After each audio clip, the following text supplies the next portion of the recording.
નર્મદા જિલ્લા બાર એસોસિએશનની ચૂંટણી રાજપીપળા કોર્ટ ખાતે યોજાઈ ગઈ હતી, જેમાં પ્રમુખ પદે 12મી વખત વંદનાબેન ભટ્ટ બિનહરીફ ચૂંટાઈ આવ્યા હતા। નોંધપાત્ર છે કે વંદના ભટ્ટ છેલ્લા 12 વર્ષથી સતત પ્રમુખ પદે સેવારત રહી બાર એસોસિએશનને માર્ગદર્શન આપી રહ્યા છે।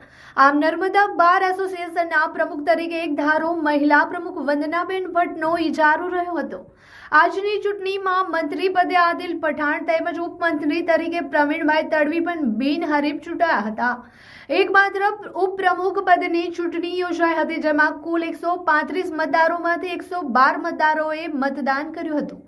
મતગણતરી બાદ ઉમેદવાર અશ્વિન રોહિતને 41 મત અને પ્રમોદ વસાવાને 79 મત મળતા પ્રમોદ વસાવા ઉપપ્રમુખ તરીકે ચૂંટાયા હતા।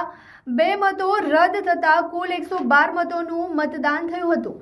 ચૂંટણી કમિશનર તરીકે જાવેદ સૈયદ, ઘનશ્યામ પંચાલ, ચિરાગ મલેકે સેવા આપી હતી। બાર પ્રમુખ વંદનાબેન ભટ્ટે 12મી વખત પ્રમુખ બનાવવા બદલનો સૌનો આભાર માન્યો હતો।